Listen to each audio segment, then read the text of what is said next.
20 अक्टूबर को, जिस दिन स्पेशल एनडीपीएस कोर्ट ने अपनी जजमेंट सुनाई, इन्होंने भी आर्यन खान की बेल एप्लीकेशन को रिजेक्ट कर दिया, अलॉन्ग विथ उनके दोस्त अरबाज मर्चेंट और मॉडल मुनमुन धमेचा। कोर्ट की इस जजमेंट को लेकर सोशल मीडिया पर लोग बड़े शॉक्ड थे। लोगों ने इस केस को कंपेयर किया राम भक्त गोपाल के केस से, जो कि जामिया के शूटर थे, जिन्होंने लिटरली पब्लिक में आकर किसी पर गोली चलाने की कोशिश करी और ये चीज कैमरा में भी कैप्चर हुई थी, लेकिन फिर भी उन्हें हेट स्पीच के केस में बेल मिल गई थी। ओ भाई, क्या माइंड गेम खेल रहा है। गोपाल को बेल हेट स्पीच के केस में मिली है, गोली चलाने के केस में नहीं। गोली चलाने के केस में अभी भी उसकी बेल डिनाई हो गई थी और वो अभी भी जेल में ही है। पर ये पैरेलल ऐसा ड्रॉ करना चाह रहा है कि एक ने एलिजिडली ड्रग कंज्यूम किए और उसकी बेल डिनाई हो गई और दूसरे ने गोली चलाई और उसकी बेल को एक्सेप्ट कर लिया, जबकि उसके गोली चलाने वाले केस में उसकी बेल डिनाई कर दी गई है। पर जो एक दूसरा हेट स्पीच का केस है उसमें उसको बेल मिल गई है। और दूसरी चीज ये कि जो बेल मिलती है वो 3 चीजों पे डिनाई हो सकती है।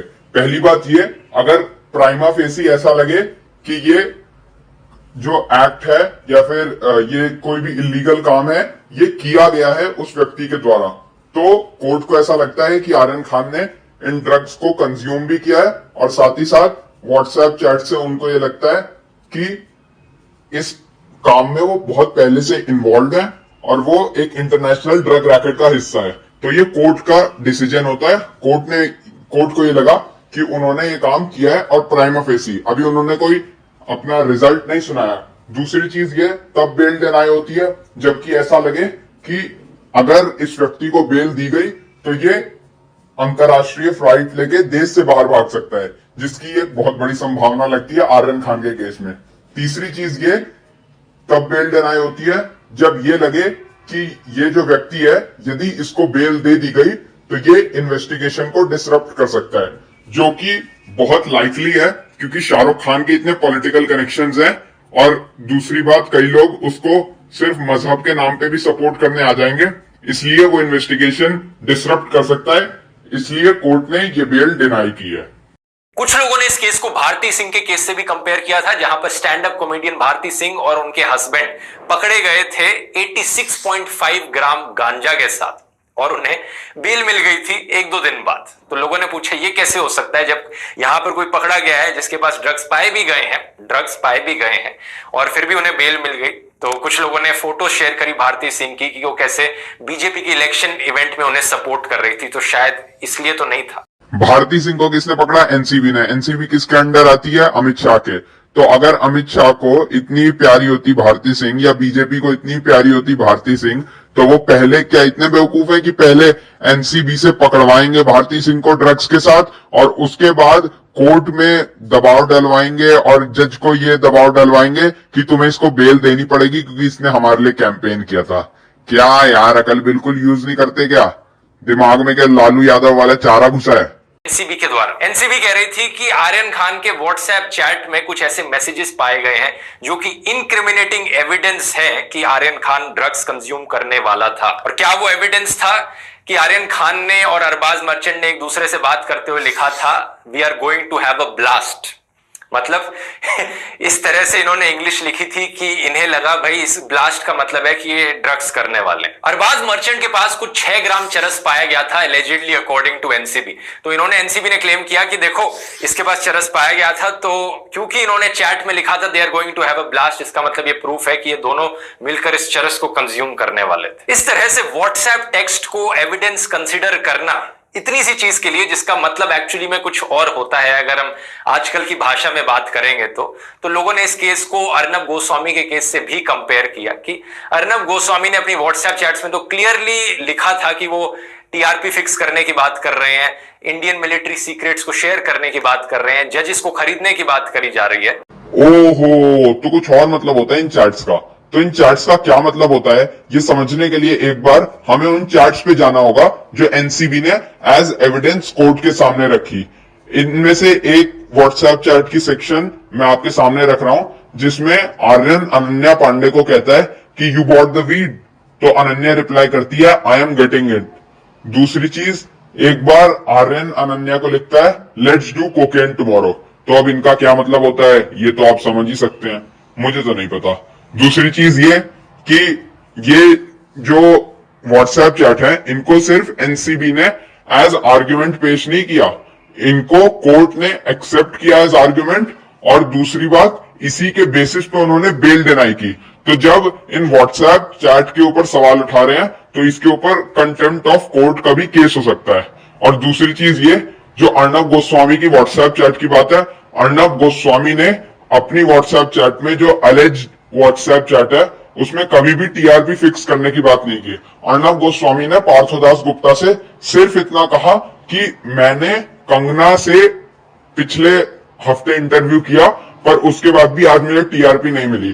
तो अगर टीआरपी फिक्स होती तो फिर वो ये अपना आर्ग्यूमेंट क्यों पेश करता दूसरे आदमी के सामने कि मैंने कंगना को लाया और कंगना से बहुत ज्यादा टीआरपी पिछले चैनल, जिस भी चैनल पे कंगना जाती है उस पर टीआरपी आती है।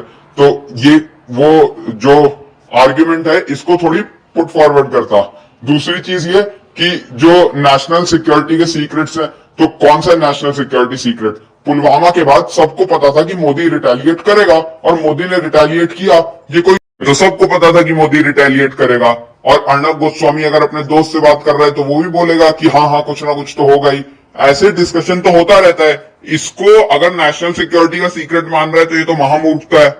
प्रभाकर साहिल नाम के एक इंसान, कौन है ये एक्चुअली में इस केस के एक विटनेस है और साथ ही साथ पर्सनल बॉडीगार्ड भी थे किरण गोसावी के। इनका कहना है कि 22 जुलाई के बाद से लेकर अब तक ये किरण गोसावी के पर्सनल बॉडीगार्ड रहे थे। तो जिस दौरान आर्यन खान के ऊपर ये रेड हुई ये उस वक्त वहां पर मौजूद थे। इन्होंने कहा कि इन्होंने गोसावी को सुना फोन पर एक और इंसान के साथ, जिनका नाम था सैम डिसूजा। फोन पर बात चल रही थी 25 करोड़ रुपए की डिमांड की, जिसमें एलिजिडली ये कह रहे थे कि 18 करोड़ पे सेटल होना पड़ेगा क्योंकि 8 करोड़ समीर वानखड़े को देने, जो कि जोनल डायरेक्टर है एनसीबी के और न्यूज में रहे हैं जब से आर्यन खान का केस पब्लिक हुआ है। दोस्तों ये कहानी बस एक जोक से ज्यादा और कुछ नहीं लगती। आप खुद ही सोचिए कि एक ऑफिसर क्या सिर्फ 8 करोड़ की ब्राइब के लिए शाहरुख खान जो शायद बिगेस्ट सुपरस्टार ऑफ इंडिया है उसके बेटे को उठा लेगा? क्या उसको नहीं पता इसकी इंप्लीकेशंस क्या होंगी? उसके ऊपर पॉलिटिकल प्रेशर बनेगा, मीडिया ट्रायल्स होंगे, पर तब भी उसने ऐसा किया 8 करोड़ की ब्राइब के लिए। ये तो एक मजाक लगता है। दूसरी बात ये कि ये जो प्रभाकर साहिल अब कह रहा है, ये जब कोर्ट के सामने एज विटनेस गया था तब उसने ये क्यों नहीं बोला? तो यहां से तो बस एक ही सिनेरियो सामने आता है कि प्रभाकर साहिल जब कोर्ट के सामने गया तो ये शाहरुख खान और उसके जितने भी गुर्गे हैं उनकी नजरों में आ गया और उसके बाद उन्होंने इसके ऊपर दबाव डलवा के इतने दिनों बाद इससे ये स्टेटमेंट निकलवाया। और दूसरी चीज ये कि इसने ये जो अभी स्टेटमेंट दिया है ये ना कोर्ट में प्रूव हुआ है ना कहीं पे प्रूव हुआ है, तो इसको सिर्फ एक कॉन्स्पिरेसी थ्योरी ही माना जाएगा। और दोस्तों आखिर में मैं बस यही कहूंगा कि ये देख के बहुत बुरा लगता है कि एक ईमानदार एनसीबी ऑफिसर जिसने सिर्फ अपनी ड्यूटी की, उसकी इमेज को टार्निश किया जा रहा है, उसके ऊपर बार बार लांछन लगाए जा रहे हैं। जो एनसीपी के नेता हैं नवाब मलिक, उन्होंने तो एक तरीके से पिछले एक हफ्ते से लगातार अटैक्स किए समीर वानखेड़े पे और उनको ये कहा है कि मैं तुम्हारी नौकरी खा जाऊंगा। पता है क्यों? क्योंकि नवाब मलिक का जो दामाद है उसको भी ड्रग रैकेट में पकड़ा गया है। तो मैं आपसे बस यही कहूंगा कि अगर आज हम समीर वानखेड़े को सपोर्ट नहीं करते तो आगे चल के कोई भी एम्प्लॉय इतनी ईमानदारी से अपना काम नहीं करेगा। वो कभी भी इतना बड़ा कदम उठाने से पहले 10 बार सोचेगा और किसी बड़े आदमी पे हाथ नहीं डालेगा। तो इसलिए हम सब लोगों को समीर वानखेड़े का सपोर्ट करना चाहिए। और उसके साथ इन भाई साहब के ऊपर तो मैं क्या कहूं, इन्होंने आर्यन खान जैसे नशेड़ी के ऊपर 3 वीडियो बना दिए, पर जो बंगाल में इतने लड़कियों का रेप हुआ, इतने लोगों को मारा गया, उसके ऊपर सिर्फ एक वीडियो बनाई जिसमें भी इन्होंने आधे से ज्यादा टाइम कंगना रनौत के बारे में बात की। तो ये आप समझ ही सकते हैं कि इनकी प्रायोरिटीज क्या है। बाकी अगर आपको हमारा चैनल अच्छा लगता है, इसकी वीडियोस अच्छी लगते हैं, तो आप हमारे चैनल को सब्सक्राइब कर सकते हैं और साथ ही साथ वीडियो को शेयर कर सकते हैं। जय हिंद।